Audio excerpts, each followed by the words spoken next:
Vamos lá, pessoal.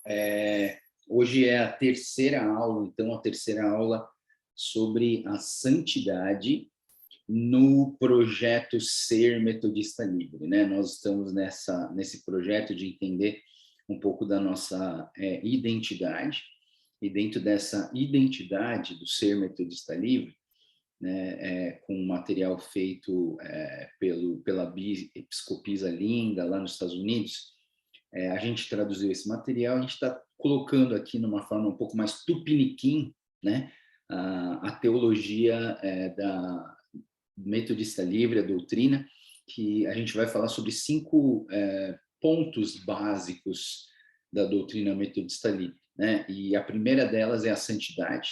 Nós já estamos na terceira aula e a gente vai estar compartilhando com vocês sobre essa verdade, né? Então, a gente vai falar sobre a santidade.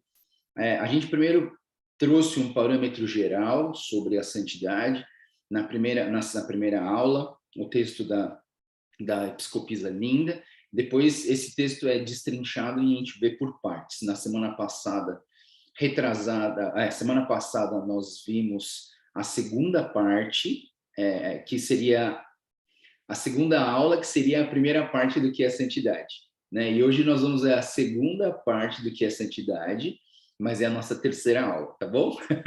Complicado, né? Mas tá bom, vamos lá. Essa aula de hoje, ela vai trabalhar um pouquinho dessa abordagem de dentro para fora, de como que Deus trabalha esse processo, quais são as características das pessoas que estão nesse processo de santificação, o que essas pessoas mostram, o que essas pessoas recebem, e a gente vai entender um pouquinho teologicamente como que acontece esse processo, essa crise que acontece para que a santidade gere uma glorificação. Ou seja, lembra que eu falei que é como aquele taco de golfe, né? Aquela jogada de golfe, quando o jogador bate na bolinha, é a regeneração. Aí essa bolinha, então, ela sofre um percurso até ela cair no buraquinho, né? Então, essa jogada, né? Então, quando bate na bola, a bola sai da sua inércia estática e ela começa a se mexer, aí é a santidade, né? E assim, o processo da santidade dura a nossa vida inteira até cair no buraquinho certo, acertar o alvo, que é a glorificação. A gente vai ver uma parte disso para que a gente possa entender melhor, né? Então, quando a gente fala sobre santidade, a definição de santidade é o processo de transformação de um ser humano caído e pecaminoso na imagem e semelhança de Deus. É muito importante a gente entender essa questão, porque na nossa vida, né, quando a gente se converte, a gente não de repente, a gente não virou uma pessoa perfeita, não peca nunca mais. Não, a gente ainda peca, a gente ainda erra, a gente ainda cai na tentação, mas a gente entende que no momento que entrego minha vida para Jesus, pelo menos eu dei um pontapé inicial e agora eu estou num processo de transformação para me tornar a imagem e semelhança de Deus, para eu me tornar exatamente aquilo que Deus gostaria que eu fosse. Então, a santificação, a santidade é uma mudança comportamental gerada por uma transformação radical da minha mente e do meu coração, né? Por quê? Porque a abordagem é de dentro para fora, né? Então, a gente vai ver isso, a gente vai entender isso através um pouquinho do artigo, né? A Metodista Livre, a gente tem uma espécie de um regimento interno, ou seja, aquilo que governa, né, a nossa denominação como uma organização, uma instituição, né? E lá no nosso caderno da definição do artigo de religião, no artigo de religião diz exatamente assim: a santificação é aquela obra salvífica de Deus que tem início com a nova vida em Cristo, por meio da qual o Espírito Santo renova o seu povo à semelhança de Deus, transformando-os através de crises, de processos, de glória em glória, e conformando-os à imagem de Cristo. Quando os cristãos se rendem a Deus pela fé, morrem para si mesmos através da inteira consagração, o Espírito Santo os enche com amor e os purifica do pecado. Então é isso que está escrito no nosso artigo de religião, que define a santificação. Esse parágrafo ele tenta resumir e tenta trazer para nós a ideia de como que nós enxergamos a santificação. Então, eu vou colocar por partes para a gente entender melhor. Então, quando a gente fala sobre santificação, nós precisamos entender que a santificação é uma obra salvadora. Ou seja, Deus ele está trabalhando no nosso coração, na nossa vida, na nossa conduta, principalmente na nossa mente, no nosso coração, e através disso está gerando uma obra salvadora nas nossas vidas. Por isso, a ideia dessa obra, ela gera o quê? Uma busca por uma restauração da imagem de Deus. A ideia é que todos nós, nesse processo de salvação, nós estamos buscando, nós estamos ansiando, nós estamos suspirando por ser uma cópia de Jesus Cristo aqui na Terra.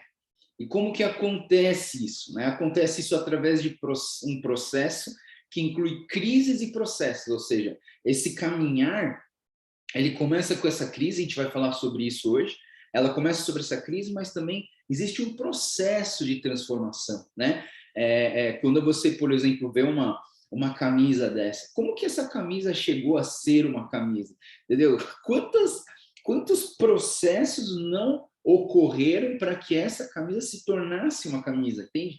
Então, realmente é uma obra que existe para a nossa salvação, né? E também ele vai dizer, então, que na nossa rendição, cada crente que se rende ao Espírito Santo purificador é que está nesse processo de santificação, né? Então, nós temos que nos render. O que significa nos render, né? A rendição é quando você levanta o braço e fala, me rendo, eu me rendo, né? Alguém vem com uma arma maior que a sua, né? Você se rende, fala, não, eu me rendo, eu não vou fazer nada contra você, eu me rendo, estou nas suas mãos.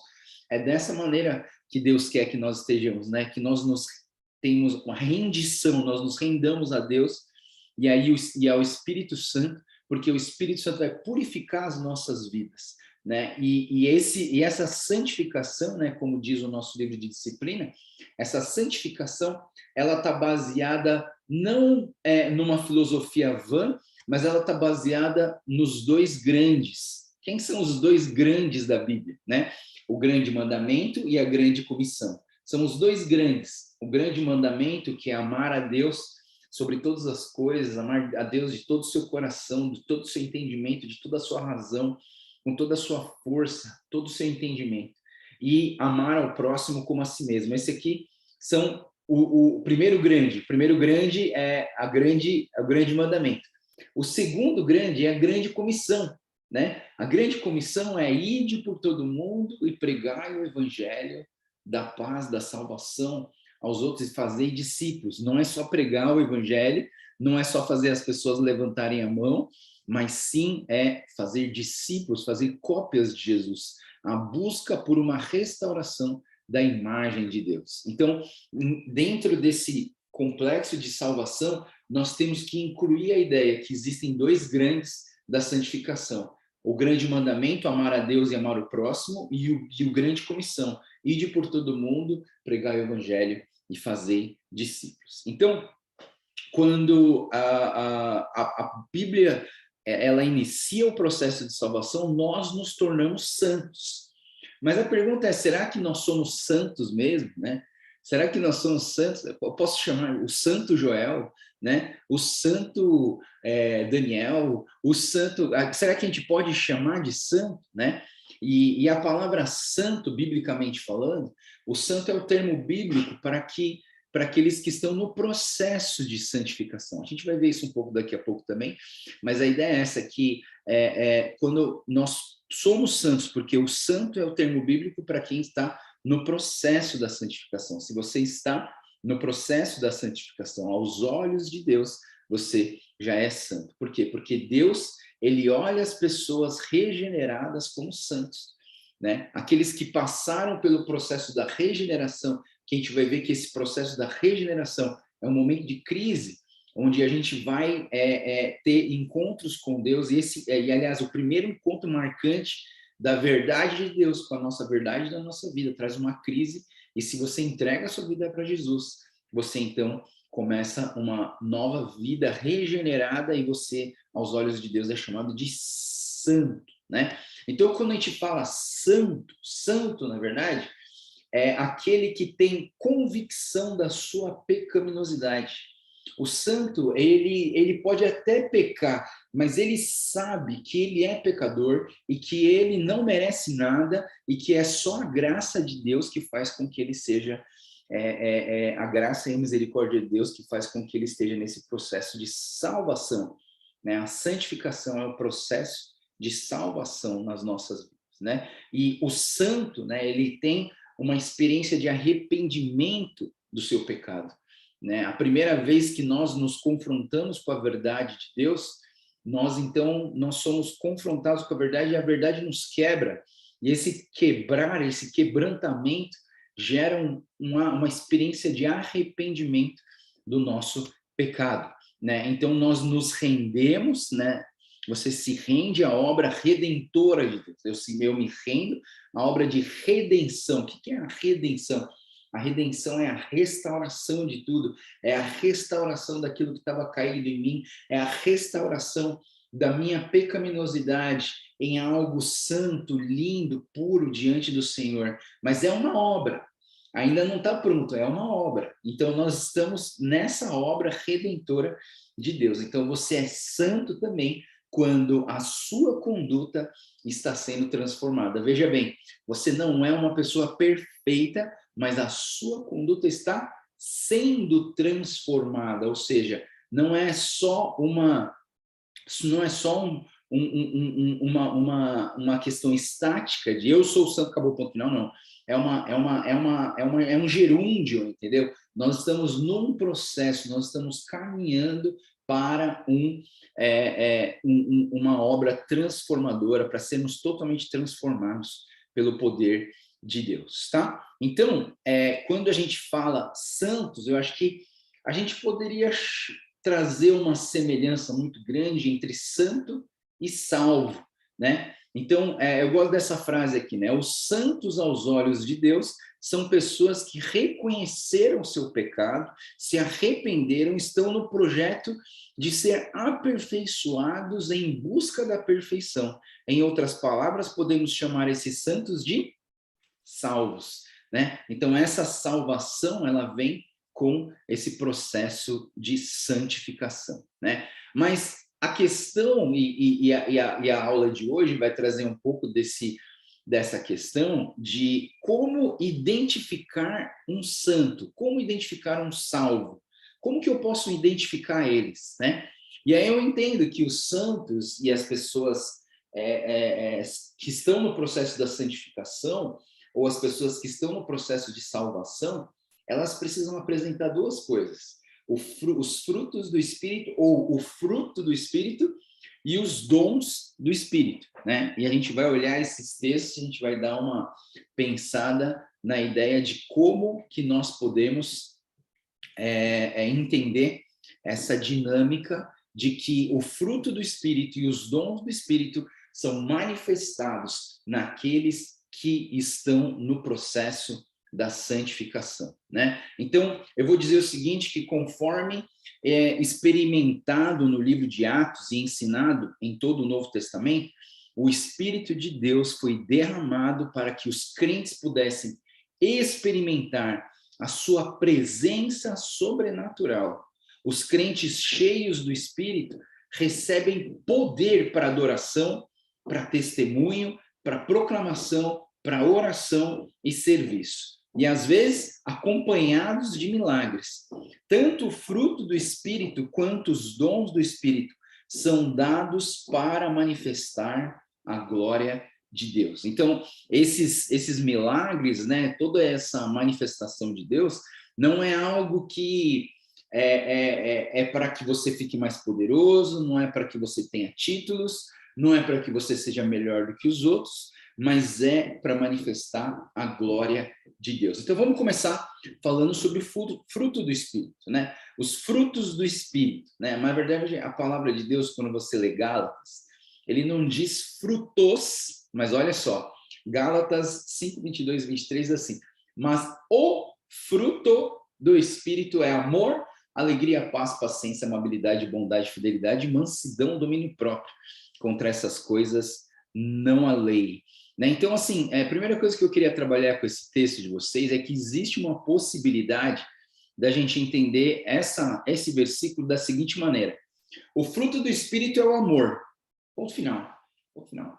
O fruto do Espírito é o amor. Dentro desse amor, que é o fruto do Espírito, você tem, sabe uma mexerica, né? Quando você abre uma mexerica, assim, você tem vários gomos, né? Então, é como se dentro de uma fruta chamada amor, né, em vez de chamar de mexerica, eu vou chamar de amor. Cada gomo dentro dessa mexerica é uma parte desse fruto. Ou seja, o amor é o fruto do Espírito e a partir desse fruto, você tem o que lá dentro? Você tem alegria, paz, paciência, amabilidade, bondade, fidelidade, mansidão e domínio próprio. Ou seja, talvez não sejam 9 frutos, mas talvez seja um fruto com 9 gomos dentro deles, né? Então, o fruto do Espírito é o amor, que tem o que lá dentro? Alegria, paz, paciência, amabilidade, bondade, fidelidade, mansidão, domínio próprio. Não significa que cada um deles é um fruto diferente, mas que o fruto é o amor, e a partir do fruto amor você tem essas qualidades dentro desse fruto, né? Então, o fruto do Espírito é o resultado da santidade. É quando o invisível se torna visível. Você entende, pessoal? Uma pessoa, quando ela entrega a vida para Jesus, quando ela conhece Jesus, quando ela começa a ser transformada, o nível de alegria dessa pessoa muda, né? Ela podia até ser alegre, mas quando ela encontra com Jesus, ela se torna uma pessoa muito mais alegre.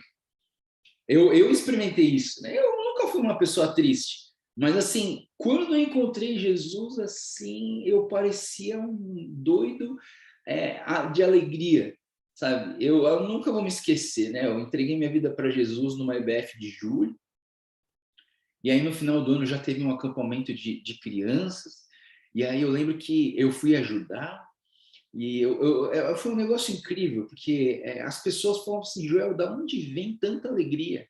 E eu não conseguia parar de falar, essa alegria vem de Jesus, essa alegria vem de Jesus, né? Então, quando você entrega a sua vida para Jesus, o fruto, né, uma parte do fruto é paz. Você encontra uma paz, você encontra uma satisfação, um contentamento, né, em Deus, porque Deus é como se ele preenchesse um vazio que só ele poderia preencher, né? E aí ele me dá um pouco mais de paciência, ainda não sou super paciente, né?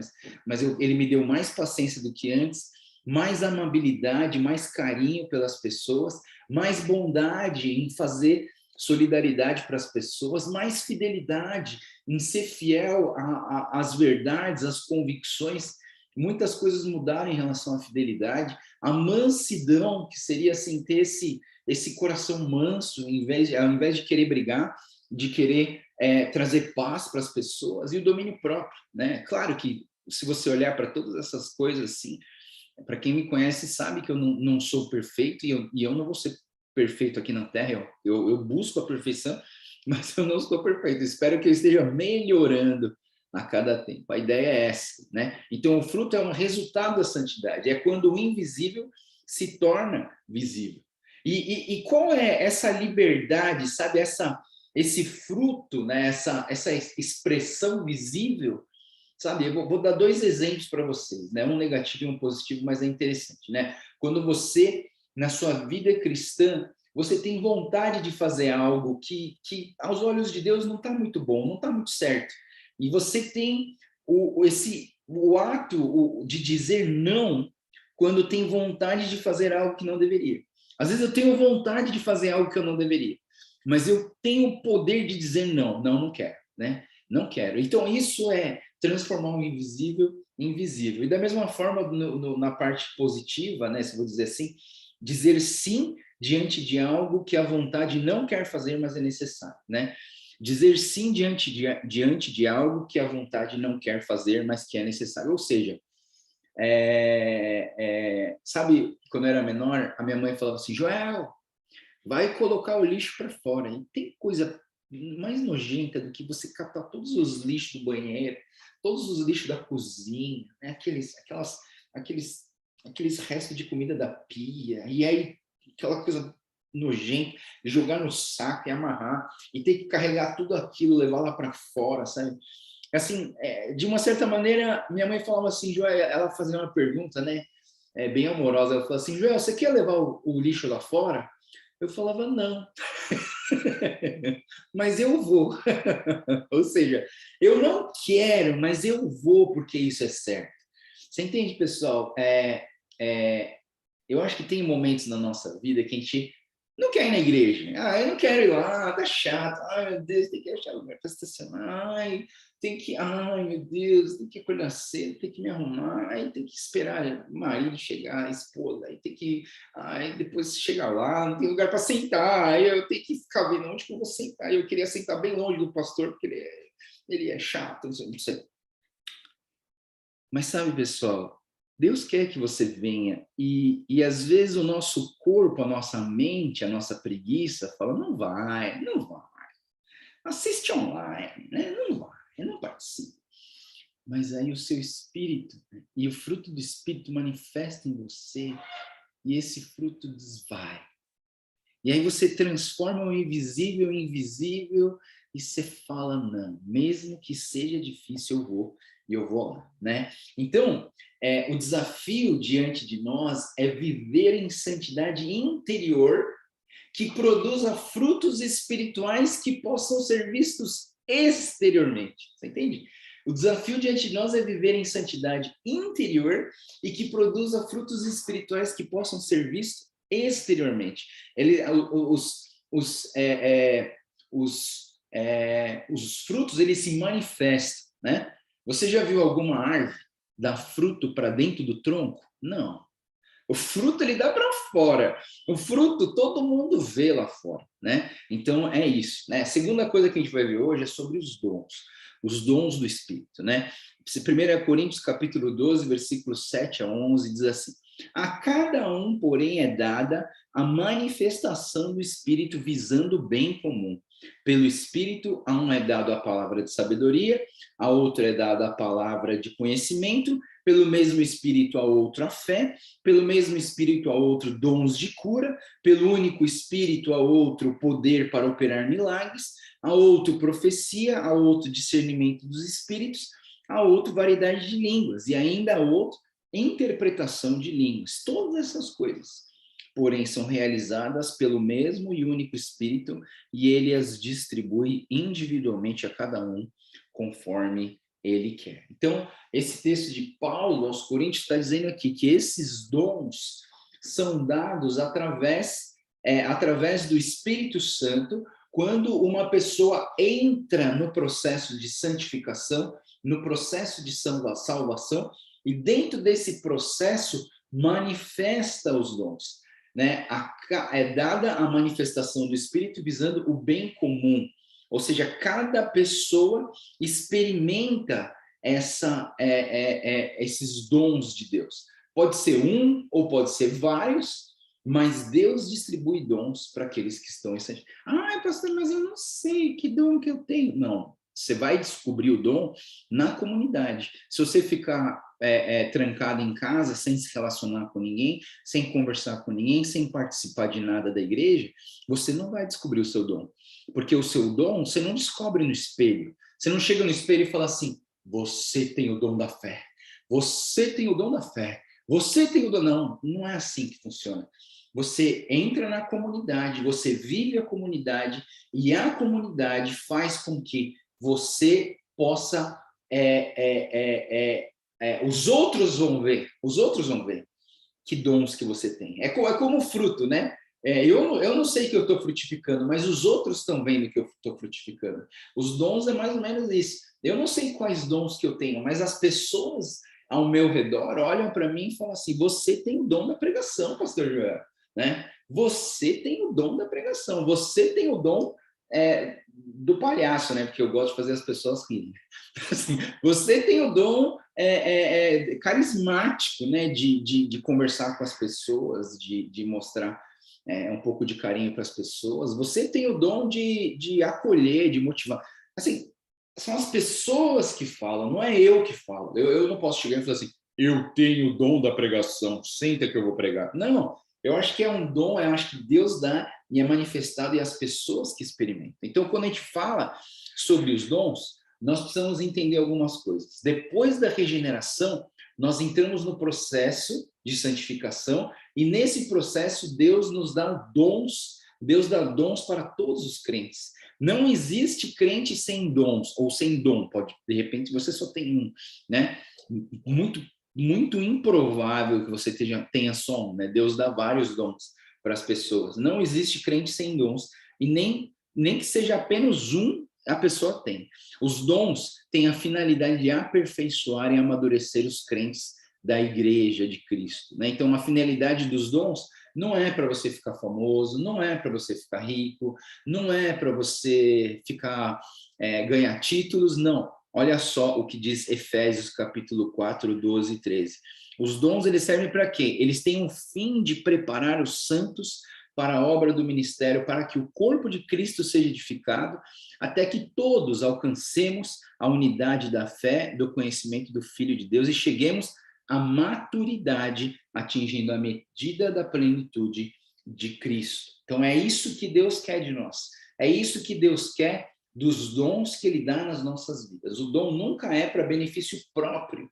O único dom que é para benefício próprio é um chamado dom de línguas.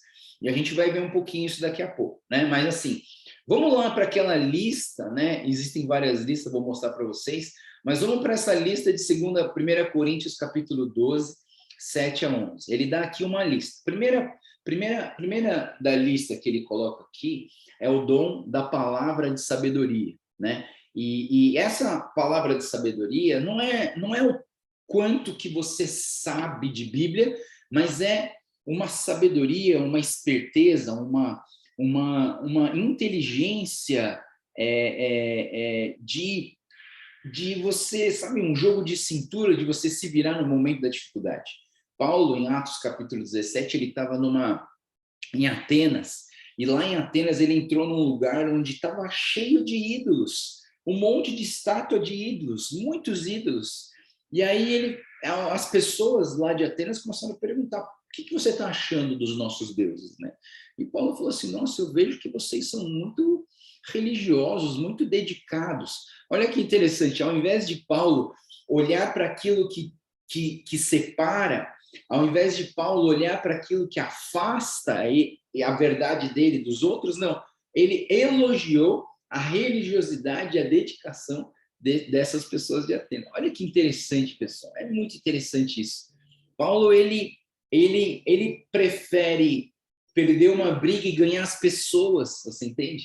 E aí, depois que ele ganha as pessoas, ele fala, tá vendo aquele altar que não tem nenhuma estátua? Que nesse altar está escrito assim, ao Deus desconhecido, sabe? Aquele é o meu Deus. É o Deus desconhecido, é o Deus que não tem imagem, é o Deus invisível, mas real, né? E aí isso é sabedoria. Então, outro dom que essa lista diz é o dom da palavra de conhecimento. Então, por exemplo, Pedro, depois que o Espírito Santo desceu em Pentecostes, no capítulo 2, capítulo 3 e 4, Pedro, ele começa a pregar o evangelho da salvação para as pessoas. E o conhecimento, tudo aquilo que ele armazenou nos 3 anos de ensinamento de Jesus, tudo aquilo que ele armazenou do conhecimento de Velho Testamento, conectado com o Novo Testamento, da primeira aliança da lei, com a segunda aliança da graça, todo esse conhecimento, ele transformou isso em palavras. E o que aconteceu? Centenas e centenas, diz que 3.000 pessoas entregaram a vida para Jesus, através de um dom, que seria o dom de palavra de conhecimento. O terceiro dom que a gente vai ver aqui, e são 9 dons, e eles estão divididos em 3 blocos, né? Os 3 primeiros, os 3 do meio, os 3 do final, né? Mas esses 3 aqui, então, eles têm a ver com essa questão da fé. A fé também é um dom. Todo mundo tem fé, mas tem uns que têm uma fé maior, né? Então, quando você vê lá no Velho Testamento, o profeta Elias, por exemplo, né? Elias, ele ressuscita um menino morto, né? E eu acho que precisa ter fé, de verdade, para você ver uma pessoa morta ressuscitar, né? Não é qualquer um que vai no enterro de alguém e faz o defunto levantar e sair andando, né? Então, assim, o Elias, ele teve essa manifestação do dom de fé, lá em 1 Reis, capítulo 17, 21 a 22. O quarto dom que a gente vê aqui é o dom de cura, né? A gente vê que Pedro e João, eles curaram um paralítico ali na porta do templo, eles estavam indo para o templo, tinha um paralítico, o paralítico falou, me dá uma esmola. E aí Pedro diz assim, ouro e prata eu não tenho, mas o que eu tenho eu te dou, levanta e anda. E esse paralítico levanta e sai andando, né? Então, assim, eu vejo que a gente precisa entender que existem pessoas que recebem esse dom de cura, que Deus ora, que a pessoa ora e Deus, através dessa pessoa, pode curar outras pessoas. O outro dom é operar milagres, né? Então, por exemplo, Eliseu, no Velho Testamento, lá em 2 Reis 6, de 5 a 6, né, um camarada estava cortando lenha para construir alguma coisa, ou para queimar alguma coisa, e ele pegou um machado emprestado. Aí a cabeça do machado caiu no rio, né? E aí ele era emprestado, e ele não podia perder aquilo lá, né? Ele não podia perder essa cabeça de machado. E aí o Eliseu, se você ler o texto lá, que é muito interessante, ele joga alguma coisa na água, e o que ele joga na água faz o machado flutuar. Eu não vou falar o que é para você ter a curiosidade de abrir a sua Bíblia lá em 2 Reis, capítulo 6, versículos 5 e 6, para você ver o que será que Eliseu jogou na água para que a cabeça do machado flutuasse. Como que a cabeça de um machado flutua, né?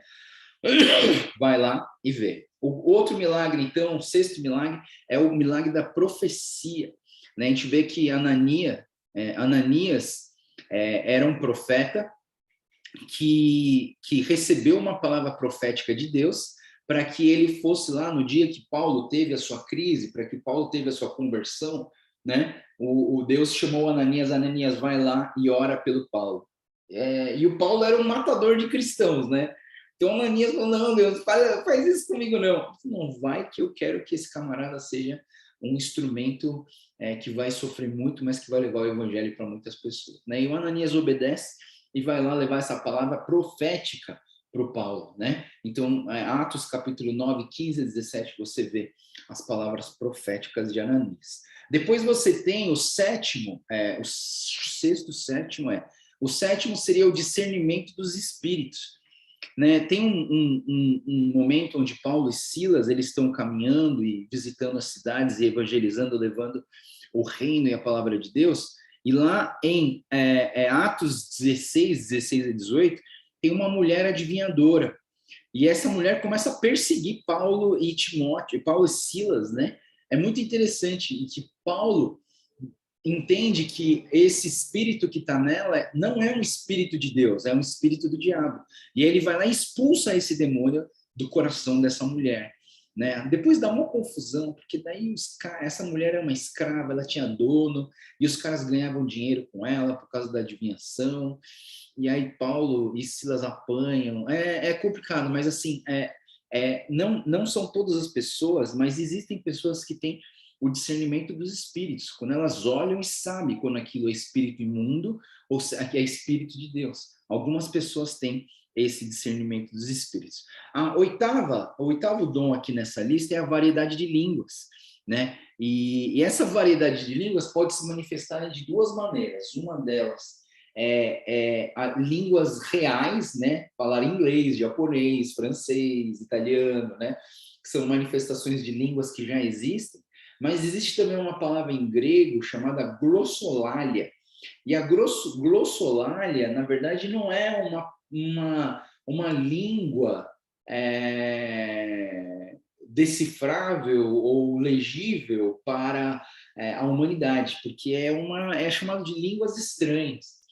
E aí, quando você vai lá em Atos capítulo 10, 44 a 46, Pedro, ele vai na casa do Cornélio, que não era judeu, era um gentil, e aqui tem uma história de uma mudança de paradigma do Pedro, que ele achava que só os judeus seriam salvos, não, mas todas as pessoas vão ser salvas. E aí ele entra na casa do Cornélio e começa a pregar, e a pregação nem acabou, o cara está no meio da pregação e as pessoas já estão cheias do Espírito Santo, cheias de Deus, né? E aí diz ali no texto, né, que as pessoas começaram a falar em línguas. Que línguas são essas? Glossolalia, né? São línguas angelicais ou línguas espirituais, línguas estranhas, né? Você não entende que língua que é. Não precisa ficar preocupado, né? Se você não tiver, você vai para o céu, não tem problema nenhum. Alguns têm, alguns não têm. Algumas igrejas enfatizam mais essa questão das línguas, outras menos, né? Tem uma linha de igreja, uma linha teológica, que diz o seguinte, que a evidência do batismo com o Espírito Santo é falar em línguas. Eu já não acredito exatamente nisso. Eu acho que Deus pode dar outros dons. Por que Deus deixaria exclusivo um dom só para manifestar o batismo com o Espírito Santo? Eu acho que não. Acho que Deus pode manifestar de várias maneiras o batismo com o Espírito Santo. Tá? E último aqui da lista é a interpretação de línguas. E quando você vai lá em Atos capítulo 14, 11 a 14, que eu acho que não é Atos, eu acho que é Coríntios, é 1 Coríntios capítulo 14, tá, pessoal? Depois eu vou arrumar aqui. Na verdade, quando ele fala das línguas, ele fala assim, olha, se você ora em línguas, não ora em público, se não tiver alguém para interpretar essas línguas. Então, ao mesmo tempo que existem pessoas que recebem o dom de falar em línguas angelicais, também Deus dá dons para pessoas interpretarem as línguas angelicais, né? Mas não é fácil encontrar não, pessoal. Mesmo porque o dom de línguas não serve para você se mostrar na igreja, para mostrar que você é mais espiritual que os outros, para mostrar que você fala em línguas e o outro não fala. Não, não, não. Como eu falei para vocês, o dom de línguas ele é um dom para o seu próprio edificação.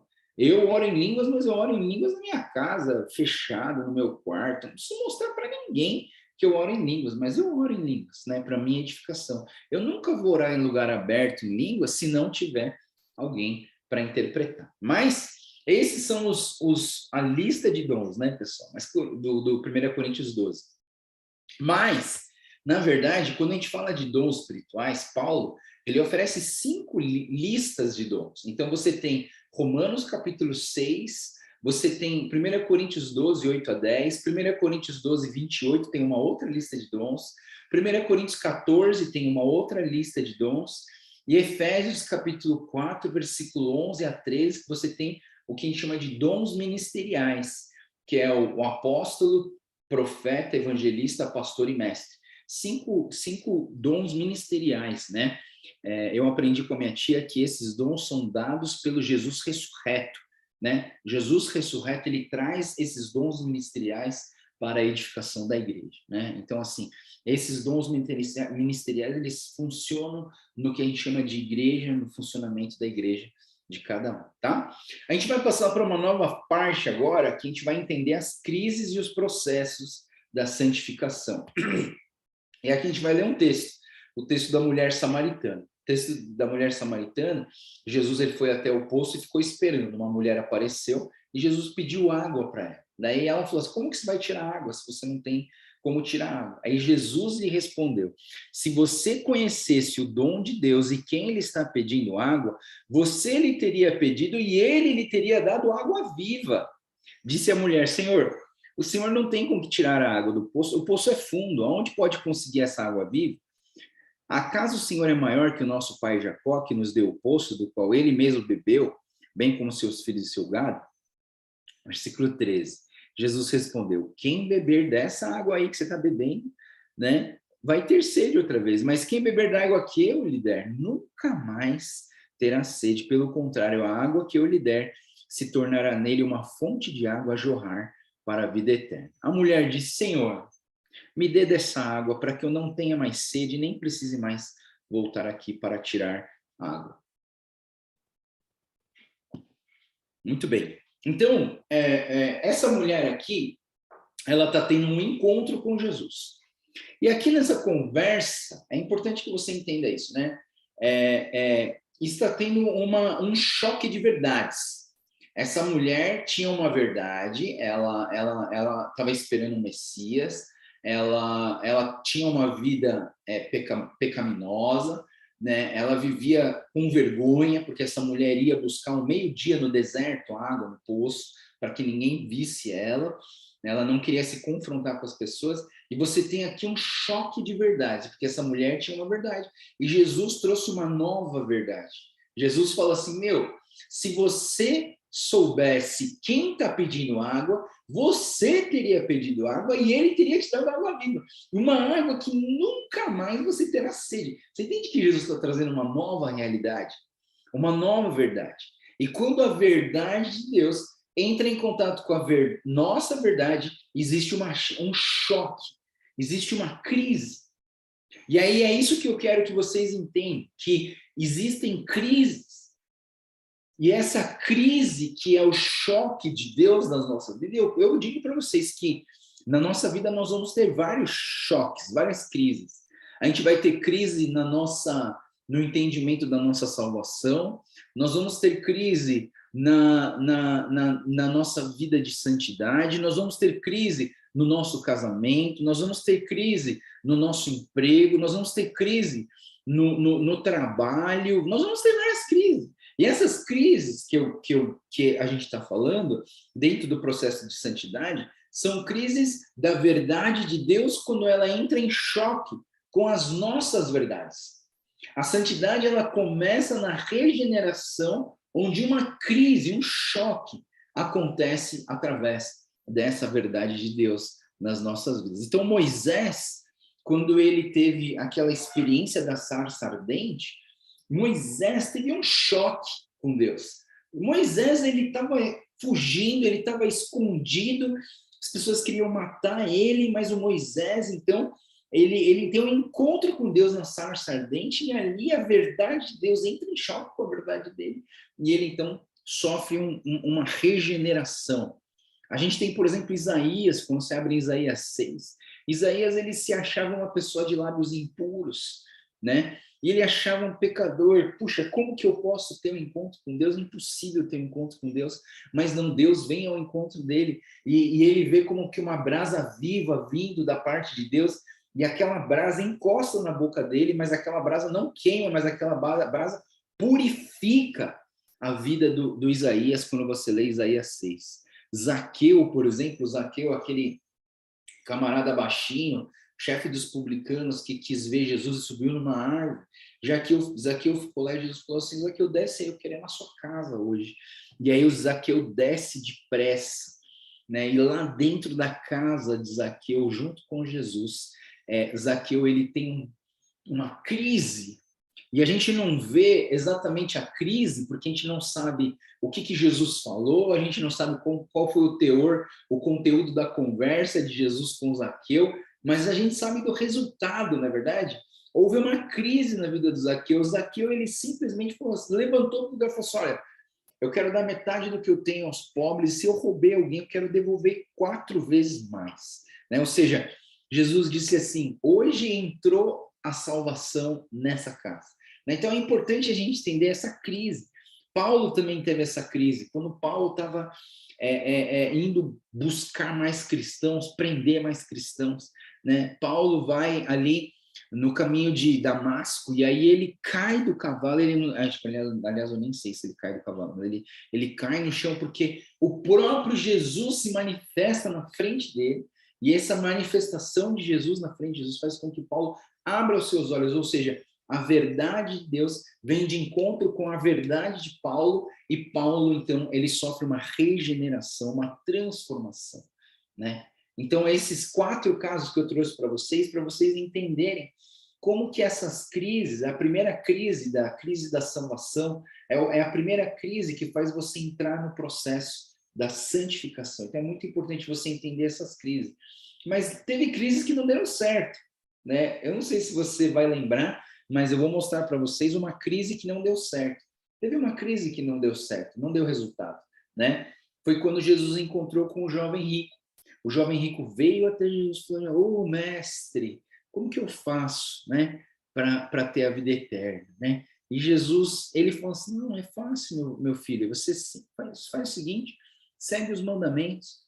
Aí o menino falou assim, não, seu mestre, eu já tenho obedecido todos os mandamentos, eu não minto, eu não roubo, eu não falo muita mentira, né? E eu acho que todos nós temos um pouco disso, sabe? Eu não faço mal para ninguém, de vez em quando eu sou até solidário, eu ajudo as pessoas carentes, né? Nossa, Jesus, eu acordo de manhã para ir domingo para a igreja, eu sou um cara bom, né? Então, assim, percebe que todos nós temos um pouco dessa característica do jovem rico, né? E Jesus simplesmente falou assim, ó, então beleza, já que você já faz tudo isso, nossa, maravilha, vende tudo que você tem, dá aos pobres e me segue, né? E eu vejo que nesse texto aqui, Jesus não está preocupado com dinheiro, Jesus não precisa de dinheiro. Por que que o dono do mundo, por que que o cara que criou os céus e a terra ia precisar do nosso dinheiro? Ele não precisa, nunca foi uma questão de dinheiro, mas sempre foi uma questão de entrega total. Você entende? Sempre foi uma questão de entrega total. Será que nessa crise você está disposto a entregar o seu tudo para Deus, o seu coração para Deus, o seu amanhã para Deus? Ou você quer segurar para você e você quer fazer do seu jeito, com a tua vontade, né? E aí Jesus faz essa confrontação para esse menino, e esse menino, ao invés de largar tudo e seguir a Jesus, diz o texto, ouvindo isso, o jovem afastou-se triste, porque tinha muitas riquezas. Então Jesus disse aos seus discípulos, digo-lhes a verdade, dificilmente um rico entrará no reino dos céus. E eu lhes digo ainda, é mais fácil passar um camelo pelo fundo de uma agulha do que um rico entrar no reino de Deus. E Jesus não está falando aqui de rico de dinheiro, Jesus está falando aqui de rico de orgulho, de rico que não precisa de ninguém, rico que é uma pessoa que acha que não precisa da ajuda dos outros. Eu conheço pobres que têm cabeça de rico, pobres que falam assim, não preciso da tua ajuda, eu me viro sozinho, né? Então, assim, isso é uma cabeça de rico, né? O rico não é rico em dinheiro, mas é rico em orgulho, é tão orgulhoso, tão orgulhoso, tão orgulhoso que não aceita ajuda de ninguém, né? Então, eu penso, pessoal, o seguinte, que a gente precisa entender que Jesus não está falando de dinheiro nesse texto, Jesus está falando de uma entrega total. Será que você entregou sua vida para Jesus? Né? Eu quero terminar essa aula, que eu já falei demais, mas assim, vem uma parte teológica que eu gosto demais. É a parte teológica desse processo de salvação, é a parte teológica que explica um pouco desse caminho para a salvação, né? É um termo que a gente fala em latim de ordo salutis. Ordo salutis seria o caminho da salvação. Então, a ordo salutis é uma tentativa de colocar em ordem a lógica, não cronológica, mas os eventos que acontecem e conduzem e sucedem do início da salvação de uma pessoa até a sua glorificação. Então, é um raciocínio sobre a fé, arrependimento, regeneração, santificação e glorificação e como elas se interrelacionam. A Ordo Salutis vai tentar ajudar a gente a entender isso através do conceito de graça. O conceito de graça. Vamos lá. Então, a graça, presta atenção no que eu vou falar, que isso é muito importante. A graça de Deus, na perspectiva wesleyana, é una, ou seja, não existem várias graças, tá? Porque eu vou falar pelo menos 5 graças, né, para vocês, não mais. 5 graças, 5 tipos de graça, mas todas elas são uma só, tá? Ela é una, é uma coisa só, é que nem a Trindade, né? A gente tem 3 pessoas, mas é um Deus. Não existem diversos tipos de graça. A graça é graça. Graça é graça. O favor imerecido de Deus por nós. As divisões que são feitas, que eu vou fazer agora pela graça, para a gente entender a Ordo Salutis, né? Essas divisões são feitas, elas se restringem a um aspecto didático e pedagógico. E tem a função de mostrar cronologicamente como que a graça de Deus atua sobre a humanidade, tá? Então, presta atenção que isso é muito legal, tá? Quando a gente fala de graça, né, dentro do nosso entendimento armino-wesleyano, essa teologia da doutrina metodista livre, a gente entende que essa graça, ela tem um percurso, né? Então, você tem a graça preveniente, você tem a graça convincente, você tem a graça justificadora, você tem a graça santificadora e a graça glorificadora. Então, a gente vai olhar para essas divisões pedagógicas da graça, para a gente entender cada uma delas, o que significa cada uma delas e como que elas entram dentro desse processo da salvação, desse caminho da salvação nas nossas vidas, né? Então, vamos lá. A primeira que a gente vai falar é a graça preveniente. E a graça preveniente, por que é preveniente? É que vem antes, né? Ela vem antes da gente conhecer a Deus, ela vem antes da gente ter uma experiência com Deus, mas ela é uma graça que ela prepara o nosso coração para que nós possamos nos abrir para Deus, né? Então eu entendo que essa graça, né? Por exemplo, eu gosto muito do texto que diz assim que a fé vem pelo ouvir e o ouvir da palavra de Deus. Então, de uma certa maneira, a palavra de Deus se torna como uma graça preveniente que prepara o coração das pessoas para que elas abram o coração delas e elas aceitem Jesus no coração.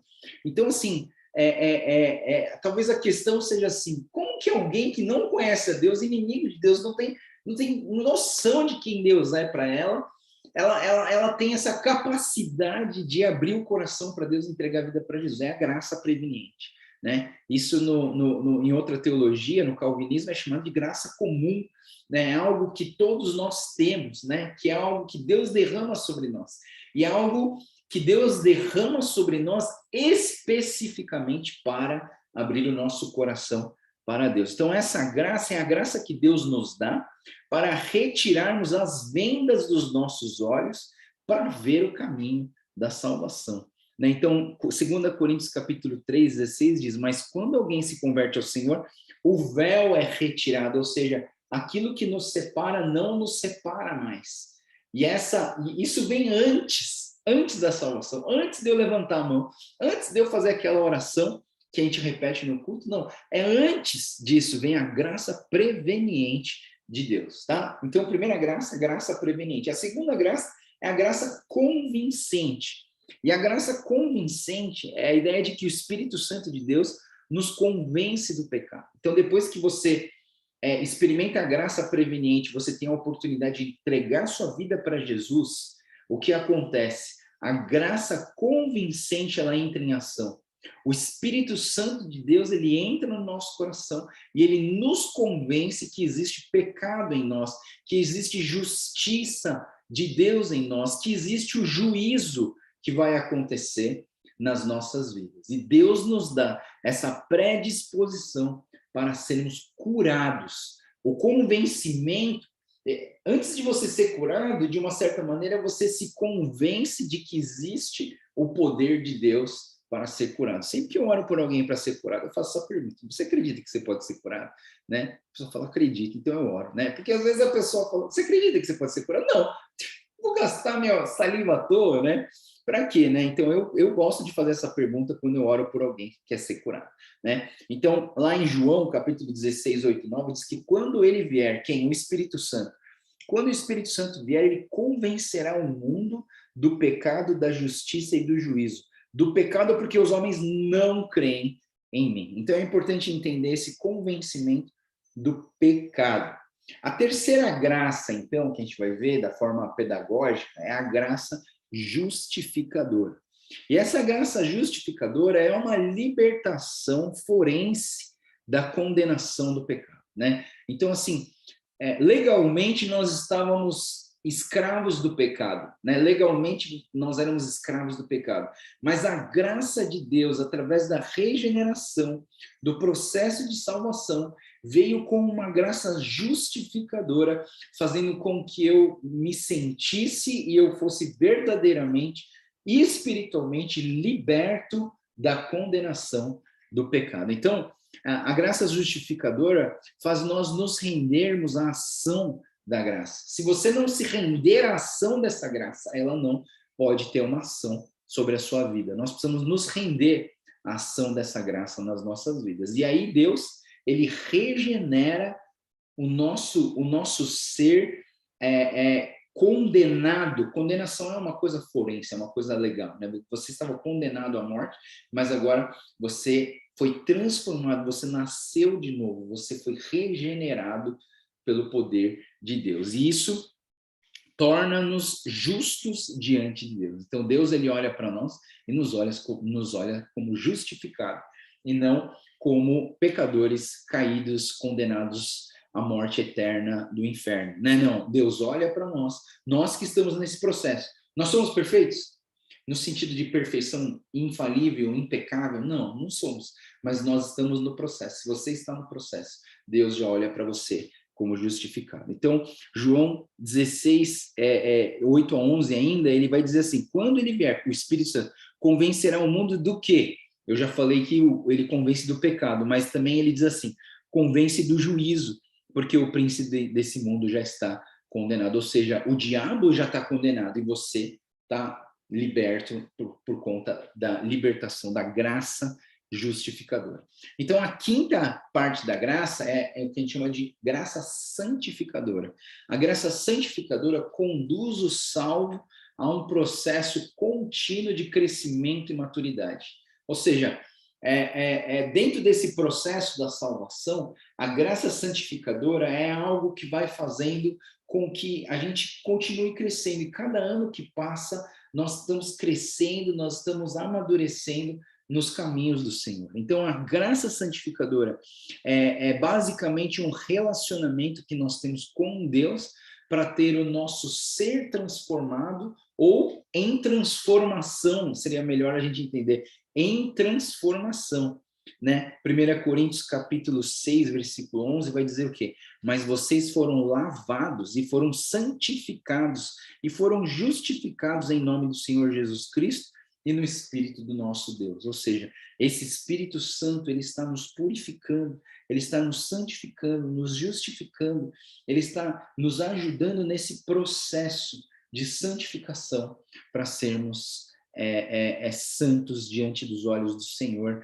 para que nós possamos alcançar a medida da estatura do amor de Cristo nas nossas vidas. E a última graça, então, que a gente vai ver, para você não ficar sem graça, nossa, nada a ver, né? Mas tudo bem.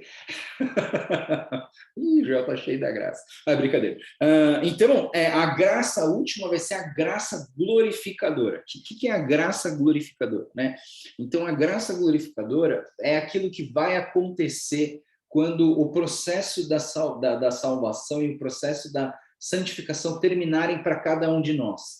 Talvez termine quando a gente morra, ou talvez termine quando Jesus volte. Eu não sei quando que isso vai acontecer. Não tenho medo de nenhuma das duas, nem de que Jesus volte, nem de que eu morra. Mas eu tenho medo de não receber a graça glorificadora no final desse processo. Então, no final desse processo, a gente recebe essa graça glorificadora, que é o momento em que nós recebemos um corpo glorificado, transformado, incorruptível, como diz em 1 Coríntios capítulo 15, 51 e 52.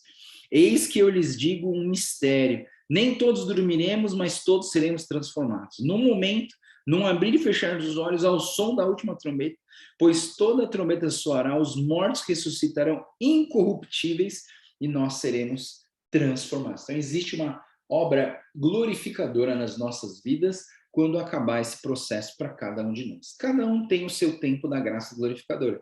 Não existe um tempo exato para cada um, a hora que Deus quiser, a coisa vai acontecer, né? Então, para terminar essa aula, eu queria falar para vocês para quem é a santidade, né? Olhando para o nosso material que está sendo dado, né? Na verdade, esse material que está sendo dado, ele está em o que é santidade 1, o que é santidade 2, o que é santidade 3, o que é santidade 4. Mas eu fiz uma compilação, eu fiz a introdução da santidade com o texto da Episcopisa Linda, dei a primeira aula do que é santidade 1 e 2, e hoje eu estou dando a segunda aula do que é santidade 3 e 4, e aí semana que vem a gente vai ver um extra muito legal, pessoal. Não perca a última aula, que vai ser fantástica. E a última aula vai ser no dia do culto distrital, né? Depois do culto distrital, eu vou dar essa última aula sobre santidade. Então não perca, pessoal, vai ser muito legal. Então, a pergunta é, para quem essa santidade? Será que essa santidade é só para você? né? Porque às vezes a gente fica contente com o que eu tenho e fala assim, não preciso mais nada, não preciso falar para ninguém, não preciso resolver isso para mas ninguém precisa mais, porque se eu tenho, já tem tudo que eu preciso. Não, então a gente precisa entender que essa santidade não é só para você. A santidade que Deus quer para nós não se limita no meu benefício apenas. Aliás, se você entender essa santidade como um benefício individual e egoísta, você não entendeu a santidade ainda. Você ainda precisa ser transformado e precisa entender melhor que santidade é essa que Deus quer de nós. Então, a santidade, né, ela é algo que se estende para o próximo. Então, quando a gente olha para o primeiro grande que eu falei, o grande mandamento, ele vai dizer assim, mestre, qual que é o maior mandamento da lei? Jesus respondeu, ame o Senhor seu Deus de todo o seu coração, de toda a sua alma, de todo o seu entendimento. Esse é o primeiro e maior mandamento. E o segundo é semelhante a ele. Vocês percebem, pessoal, que esse segundo mandamento é uma complementação do primeiro mandamento. Porque se você ama a Deus, você naturalmente você vai amar o próximo. E ele diz, ame o seu próximo como a si mesmo. Desses dois mandamentos dependem toda a lei e os profetas, né? Então é importante a gente entender que a perfeita santidade não é ser perfeito em tudo, mas é ser completo em Deus, altruísta como Jesus e maduro na direção do Espírito Santo. E isso se estende para o próximo, se estende para a minha família, se estende para as pessoas ao meu redor, se estende às pessoas do meu trabalho, se estendem às pessoas onde a gente vai fazer missão, onde a gente vai fazer atendimento, onde vai ajudar as pessoas. Então, nós estendemos essa santidade nas nossas vidas, né? Por isso que Jesus disse, sejam santos como eu sou santo. E mais uma vez eu termino com essa frase, a santidade é a marca do verdadeiro cristão. Amém? Se você tiver alguma dúvida, depois manda no meu WhatsApp, alguma coisa que você não entendeu aqui dessa aula, manda para mim, eu vou ter o maior prazer de responder as dúvidas que vocês tiverem, se eu souber responder também. Se eu não souber, eu vou chamar os universitários não, gente que conhece mais para me ajudar na resposta, tá bom? Vou orar e a gente vai terminar a nossa aula. Senhor Deus, muito obrigado, Pai, pela santidade, pela santificação que o Senhor quer de nós. Muito obrigado porque nesse percurso, pelas nossas próprias forças, nós nunca iríamos conseguir ser santos. Mas porque o Senhor nos ajuda, porque o Senhor nos enviou o Espírito Santo de Deus, nós podemos ser santificados, nós podemos estar no processo de santificação e até chegar na glorificação, completando a obra que o Senhor tem para as nossas vidas. Muito obrigado, Deus, pela vida de cada pessoa que está assistindo essa aula, que o Senhor continue derramando da tua graça e do teu amor sobre essas vidas. Oramos tudo isso agradecidos, entregando o nosso coração e a nossa mente nas tuas mãos, para que o Senhor nos transforme a sermos a imagem daquele a quem nós oramos, o nosso Senhor Jesus Cristo. Amém. Amém. Deus abençoe, pessoal. Até a próxima aula.